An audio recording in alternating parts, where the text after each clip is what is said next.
ಚಿಕ್ಕಬಳ್ಳಾಪುರ ಪತ್ರಕರ್ತರ ಭವನದಲ್ಲಿ ಇಂದು ನಡೆದ ಸುದ್ದಿಗೋಷ್ಠಿಯಲ್ಲಿ ಮಾತನಾಡಿದ ಕಾಂಗ್ರೆಸ್ ಉಪಾಧ್ಯಕ್ಷ ಪಟ್ರೇನಹಳ್ಳಿ ಕೃಷ್ಣ, ಕೆಎಚ್ ಮುನಿಯಪ್ಪ ಅವರಂತಹ ಹಿರಿಯ ರಾಜಕಾರಣಿಯ ಅನುಭವ ಮತ್ತು ಸೇವೆ ರಾಜ್ಯ ರಾಜಕಾರಣಕ್ಕೆ ಅಗತ್ಯವಿದ್ದು, ಅವರು ರಾಜೀನಾಮೆ ನೀಡಿ ಮಗಳಿಗೆ ಅವಕಾಶ ಕಲ್ಪಿಸಲಿದ್ದಾರೆ ಎಂಬ ಮಾತುಗಳು ಕೇವಲ ಸುಳ್ಳು ಸುದ್ದಿ. ಅವರು ಮುಂದಿನ ಚುನಾವಣೆಯಲ್ಲಿಯೂ ಕಾಂಗ್ರೆಸ್ ಸಂಘಟನೆಯಲ್ಲಿ ಸಕ್ರಿಯವಾಗಿ ತೊಡಗಲಿದ್ದಾರೆ ಎಂದು ಹೇಳಿದರು. ಕಳೆದ 3-4 ದಿನಗಳಿಂದ ಆಹಾರ ಸಚಿವ ಕೆಎಚ್ ಮುನಿಯಪ್ಪ ರಾಜೀನಾಮೆ ನೀಡಿ ಅವರ ಮಗಳಿಗೆ ಅವಕಾಶ ನೀಡಲಿದ್ದಾರೆ ಎಂಬ ಸುಳ್ಳು ಸುದ್ದಿ ಹಬ್ಬಿಸುತ್ತಿರುವುದು ಸರಿಯಲ್ಲ ಎಂದರು. ಈ ಸುಳ್ಳು ವದಂತಿಯಿಂದಾಗಿ ಅವರ ಅಭಿಮಾನಿಗಳಲ್ಲಿ ಆತಂಕ ಶುರುವಾಗಿದೆ. ಈ ಕುರಿತು ಅವರೇ ಹೇಳಿಕೆ ನೀಡಿದ್ದಾರೆ. ಕೆಎಚ್ ಮುನಿಯಪ್ಪ ರಾಜೀನಾಮೆ ನೀಡಲ್ಲ ಎಂದು ಹೇಳಿದ್ದಾರೆ. ಸುದೀರ್ಘ ರಾಜಕೀಯ ಸೇವೆ ಮಾಡಿರುವ ಕೆಎಚ್ ಮುನಿಯಪ್ಪ ಅವರಂತಹ ಹಿರಿಯ ನಾಯಕರು ರಾಜ್ಯಕ್ಕೆ ಬೇಕು. ಮುಖ್ಯಮಂತ್ರಿಗಳಾಗಲಿ ಇತರೆ ನಾಯಕರಾಗಲಿ ಅವರ ರಾಜೀನಾಮೆ ಬಗ್ಗೆ ಮಾತನಾಡಿಲ್ಲ. ಆದರೂ ಸುಳ್ಳು ಸುದ್ದಿ ಹಬ್ಬಿಸುತ್ತಿದ್ದಾರೆ ಎಂದು ಅಸಮಾಧಾನ ವ್ಯಕ್ತಪಡಿಸಿದರು. ಸುದ್ದಿಗೆ ಸಂಬಂಧಪಟ್ಟಂತೆ ನಮ್ಮ ಕರ್ನಾಟಕ ರಾಜ್ಯದ ನಮ್ಮ ಕೆಎಚ್ ಮುನಿಯಪ್ಪನವರ ಮಾಧ್ಯಮ ಪ್ರತಿನಿಧಿಗಳು ಕೂಡ ನಿನ್ನೆ ಒಂದು ಪತ್ರಿಕಾ ಹೇಳಿಕೆಯನ್ನು ಬಿಡುಗಡೆಗೊಳಿಸಿರ್ತಕ್ಕಂಥದ್ದು. ಕೆಎಚ್ ಮುನಿಯಪ್ಪನವರು ಸುದೀರ್ಘವಾಗಿ ಕೋಲಾರ ಲೋಕಸಭಾ ಕ್ಷೇತ್ರನ 7 ಬಾರಿ ಪ್ರತಿನಿಧಿಸಿ ಸಂಸತ್ ಸದಸ್ಯರಾಗಿ ಕೆಲಸ ಮಾಡಿರ್ತಕ್ಕಂಥ ನಿಮಗೆಲ್ಲ ಗೊತ್ತಿರ್ತಕ್ಕಂಥ ವಿಚಾರ. ಹಾಗೆಯೇ 3 ಬಾರಿ ಕೇಂದ್ರ ಸಚಿವರಾಗಿ ಕೆಲಸ ಮಾಡಿರ್ತಾರೆ. ಅದರ ಜೊತೆಗೆ ಎಲ್ಲ ಸಮುದಾಯಗಳ ಜೊತೆ ಉತ್ತಮವಾಗಿರ್ತಕ್ಕಂಥ ಬಾಂಧವ್ಯವನ್ನು ಹೊಂದಿರತಕ್ಕಂಥದ್ದು. ಇದೆಲ್ಲರ ಭಾಗವಾಗಿ ಸುರ್ಜೇವಾಲರವರ ಆದೇಶದ ಮೇರೆಗೆ, ರಾಹುಲ್ ಗಾಂಧಿಯವರ ಆದೇಶದ ಮೇರೆಗೆ ಕಳೆದ ಚುನಾವಣೆಯಲ್ಲಿ ದೇವನಹಳ್ಳಿ ಕ್ಷೇತ್ರವನ್ನು ಮೀಸಲು ಕ್ಷೇತ್ರ ಪ್ರತಿಸಿ ಗೆದ್ದ ನಂತರ ಮಾನ್ಯ ಮುಖ್ಯಮಂತ್ರಿಗಳ ಸಿದ್ದರಾಮಯ್ಯನವರ ಮಂತ್ರಿಮಂಡಲದಲ್ಲೂ ಕೂಡ ಮೊದಲನೇ ಬಾರಿಗೆ ಸಚಿವರಾಗಿ ಪ್ರಮಾಣವಚನ ಮಾಡಿದ ನೀವು ನೋಡಿದ್ದೀರಿ. ಮತ್ತು 2ನೇ ಅವಧಿಗೆ ಡಿ.ಕೆ. ಶಿವಕುಮಾರ್ ಅವರ ನೇತೃತ್ವದಲ್ಲೂ ಕೂಡ ಮೊದಲ ಬಾರಿಗೆ ಕೂಡ ಅವರು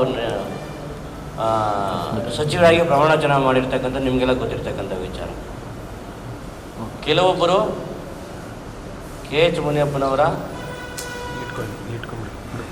ಹಿರಿಯರ ವಿರೋಧಿಗಳಿರ್ಬೋದು, ಮತ್ತು ಅವರ ಏಳಿಗೆಯನ್ನು ಸಹಿಸತಕ್ಕಂಥ ಇರ್ಬೋದು.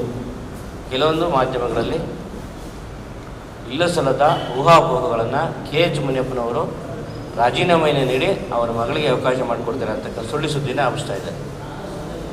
ಕೆಎಚ್ ಮುನಿಯಪ್ಪನವರ ಮಗಳಿಗೆ ಕೊಡೋದಾದರೆ ಅವ್ರಿಗೆ ಮಹಿಳಾ ಕೋಟಾ ಕೊಡ್ಬೋದು, ಅವ್ರದೇ ಆಗಿರ್ತಕ್ಕಂಥ ಪ್ರಾತಿನಿಧ್ಯ, ಅವ್ರದ್ದೇ ಆಗಿರ್ತಕ್ಕಂಥ ಶಕ್ತಿ, ಅವ್ರದ್ದೇ ಆಗಿರ್ತಕ್ಕಂಥ KGF ಕ್ಷೇತ್ರದಲ್ಲಿ ಸುಮಾರು 54,000 ಮತಗಳ ಅಂತರಿಂದ ಗೆದ್ದಿರ್ತಕ್ಕಂಥವ್ರಿದ್ದಾರೆ. ಹಾಗಾಗಿ ಮಹಿಳಾ ಕೋಟಾವನ್ನು ನಿರ್ಧಾರ ಮಾಡಿ ಕೊಡ್ತಕ್ಕಂಥದ್ದು ನಮ್ಮ ರಾಜ್ಯದ ಮುಖ್ಯಮಂತ್ರಿಗಳು, ರಾಜ್ಯಾಧ್ಯಕ್ಷರು, ನಮ್ಮ ಉಸ್ತುವಾರಿ ಸುರ್ಜೇವಾಲವರು ಅವರು ಪರಿಗಣನೆ ಮಾಡ್ತಾರೆ, ಡಿಸೈಡ್ ಮಾಡ್ತಾರೆ. ತದನಂತರ ಕೆಎಚ್ ಮುನಿಯಪ್ಪನವರು ಸುಮಾರು 28 ವರ್ಷಗಳ ಕಾಲ ನಮ್ಮ ಲೋಕಸಭೆಯಲ್ಲಿ ಕಾಯಂ ಆಗಿ ಸಾಮಾಜಿಕ ನ್ಯಾಯ ಕಮಿಟಿಯ ಸದಸ್ಯರಾಗಿ ಕೆಲಸ ನಿರ್ವಹಣೆ ಮಾಡಿರ್ತಕ್ಕಂಥ ಈ ಎಲ್ಲ ಮಾನದಂಡಗಳ ಮೇಲೆ ಅವರ ಉಪಸ್ಥಿತಿ ರಾಜ್ಯದಲ್ಲಿ ಕೂಡ ಇದ್ದರೆ ಸಾಮಾಜಿಕ ಬದಲಾವಣೆ ತರ್ಬೋದು, ಇತರೆ ಹಿಂದುಳಿದ ವರ್ಗಗಳ, ಪರಿಶಿಷ್ಟ ಜಾತಿ, ಪರಿಶಿಷ್ಟ ಪಂಗಡಗಳ ಕಲ್ಯಾಣವನ್ನು ಕಟ್ಟಲಿಕ್ಕೆ ಅವರ ಬುದ್ಧಿಶಕ್ತಿ, ಅವರ ಕೇಂದ್ರದ ಅನುಭವ, ಅವರಿಗಿರ್ತಕ್ಕಂಥ ಎಲ್ಲ ಅನುಭವವನ್ನು ಕರ್ನಾಟಕ ರಾಜ್ಯದಲ್ಲಿ ಬಳಕೆ ಮಾಡಿ ಇತರ ಸಮುದಾಯಗಳ ಜೊತೆ ಕೂಡ ಗಟ್ಟಿಗೊಳಿಸುವಿಕೆಯನ್ನು, ಹಿಂದುಳಿದವ್ರನ್ನ ಏನು ಮುಂದುವರಲಿಕ್ಕೆ ಬೇಕಾಗಿರ್ತಕ್ಕಂಥ ಸಾಧನ ಸಲಕರಣೆಗಳನ್ನು ಕೊಡಲಿಕ್ಕೆ ನಮ್ಮ ರಾಜ್ಯ ಸರ್ಕಾರ ಕೆಎಚ್ ಮುನಿಯಪ್ಪನಿಗೆ ಅವಕಾಶ ಕೊಟ್ಟಿರ್ತಕ್ಕಂಥದ್ದು. ಕೆಎಚ್ ಮುನಿಯಪ್ಪರು ಇತ್ತೀಚೆಗೆ ಆಹಾರ ಮತ್ತು ನಾಗರಿಕ ಸರಬರಾಜು ಸಚಿವರಾಗಿ ಯಶಸ್ವಿಯಾಗಿ 3 ವರ್ಷ ಕಾರ್ಯನಿರ್ವಹಿಸಿದರೆ ನಿಮಗೆಲ್ಲ ಗೊತ್ತಿದೆ. ಕೆಎಚ್ ಮುನಿಯಪ್ಪ ಅವರಿಗೆ ಸಮಾಜ ಕಲ್ಯಾಣ ಇಲಾಖೆ ಜವಾಬ್ದಾರಿ ನೀಡಿದರೆ ಹೆಚ್ಚಿನ ಅನುಕೂಲವಾಗಲಿದೆ. ಅಭಿವೃದ್ಧಿ ಕಾರ್ಯಗಳನ್ನು ಚುರುಕುಗೊಳಿಸಲು ಅದು ಸಹಕಾರಿಯಾಗಲಿದೆ. ಕೆಎಚ್ ಮುನಿಯಪ್ಪ ಅವರು ಸುದೀರ್ಘ ರಾಜಕಾರಣ ಮಾಡ್ತಾರೆ. ಮುಂದಿನ ಚುನಾವಣೆಯಲ್ಲೂ ಅವರು ಕಾಂಗ್ರೆಸ್ ಕಟ್ಟುವ ಕೆಲಸ ಮಾಡಲಿದ್ದಾರೆ. ಕೆಎಚ್ ಮುನಿಯಪ್ಪ ರಾಜೀನಾಮೆ ನೀಡಲಿದ್ದಾರೆ ಎಂದು ಸುಳ್ಳು ಸುದ್ದಿ ಹಬ್ಬಿಸುವುದು ಬೇಡ. ಇಂಥದ್ದರಿಂದ ಏನೂ ಪ್ರಯೋಜನವಾಗುವುದಿಲ್ಲ. ನಿಮ್ಮ ಬಣ್ಣ ಬಯಲು ಮಾಡುವ ಕೆಲಸವನ್ನು ಮತದಾರರು ಮುಂದಿನ ಚುನಾವಣೆಯಲ್ಲಿ ಮಾಡಲಿದ್ದಾರೆ ಎಂದು ಸುದ್ದಿ ಹಬ್ಬಿಸುತ್ತಿರುವವರಿಗೆ ಎಚ್ಚರಿಕೆ ನೀಡಿದರು.